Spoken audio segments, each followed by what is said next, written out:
to the House. The question is that the motion be agreed to.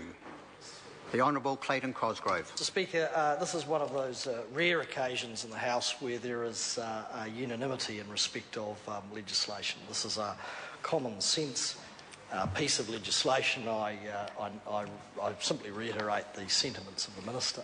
We have for some time, over many years, going right back to the initiation of CER, attempted to get closer to our Australian cousins. A predecessor of mine, Mike Moore, once said that Australians are our best mates, whether we like them or not, and there's a bit of truth in that, I suspect. But any measure which brings us closer together economically and deals with anti-monopolistic behaviour, anti-competitive behaviour, deals with unfair trading practices, has got to be mutually beneficial and agreeable to both partners to the deal, that is obviously our Australian counterparts, others and ourselves. It is often, because we are a small country, 97.2%, I believe, of entities, according to a question that I posed to the Honourable John Banks, that venerable Minister of Small Business, 97.2%, I believe, of businesses in New Zealand are small to medium enterprises by the government or the IRD definition of 20 or less. And it is often those entities that struggle to come to terms, if they are engaged in exporting, to come to terms with inter-country trading practices in respect of monopolistic behaviour, anti-competitive behaviour and unfair trading practices. And anything this House can do to bring the jurisdictions closer to alleviate those sorts of issues or to deal with them in terms of enforcement, in terms of consumer law, competition law, and effectively implement that has got to be good for both sides of the Tasman, but particularly for our own businesses and commercial enterprises in New Zealand.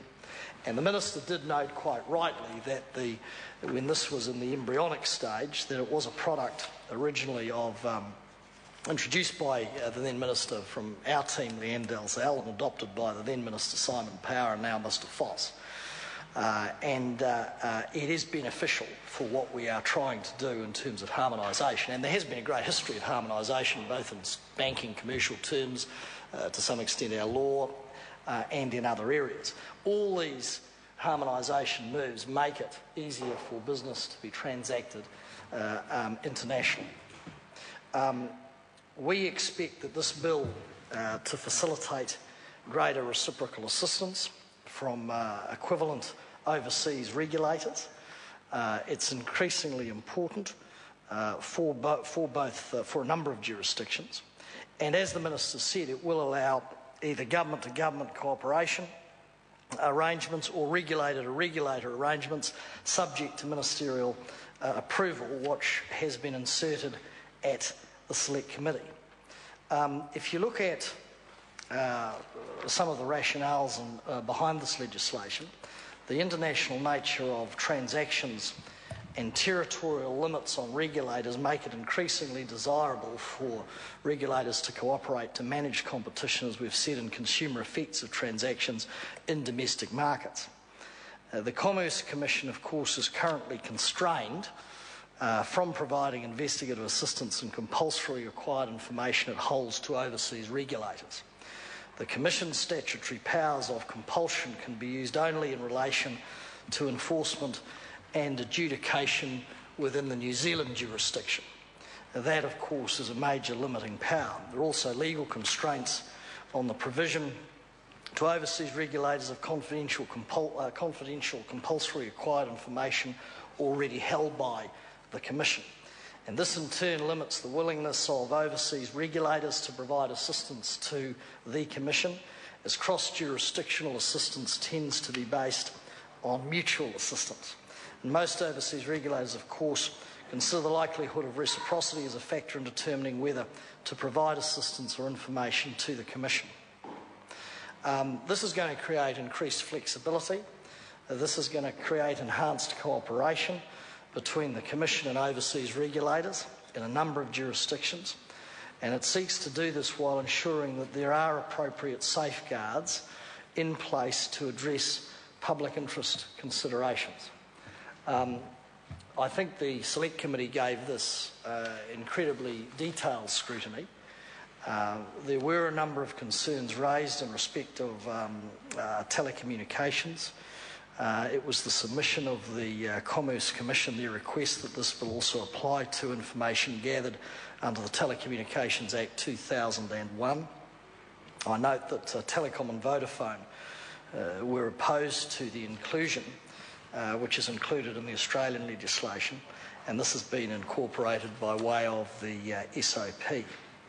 The Select Committee has recommended a consultative procedure where the Commission is concerned that a request for assistance might have significant international trade implications.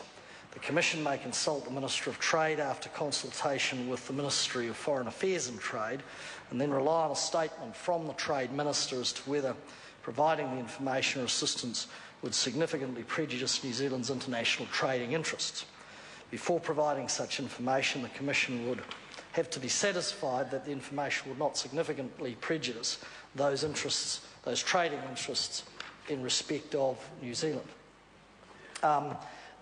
There will be a need, I think, for the government to provide some support to commercial entities as they should do when new legislation is brought in, particularly legislation of this kind. So education support, as it were, to make sure that not only the big end of town, which of course will always come to grips with legislative change far easier than small to medium-sized enterprises, for instance, that may be engaged in export and products and services. The big end of town tends to have far more resources, far more expertise and a far bigger budget to call on resources to change systems to come to grips with legislative change. The smaller end of town SMEs, I think, do need support to deal with this.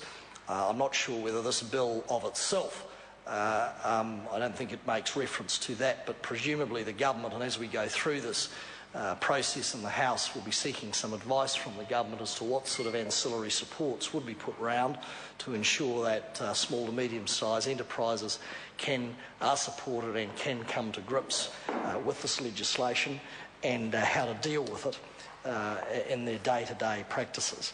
Mr. Speaker, as I said at the start, this is a pretty straightforward piece of legislation, but a necessary and important piece of legislation. It does have the support of the Labor Party. I believe the Select Committee worked very diligently and collegiately to put this to produce a high-quality piece of legislation. I'm sure this won't turn the lights on off and on too often in media circles and other places, but it is one of those mechanical pieces of legislation which is necessary to grease the wheels, to mow down some roadblocks for, being selfish for a moment, for New Zealand enterprise as they try and battle it out internationally and battle it in jurisdictions where commercial entities from time to time do engage in anti-competitive behaviour. They do engage in unfair trade practices. There are environments where monopolies and unfair, where there is monopoly behaviour.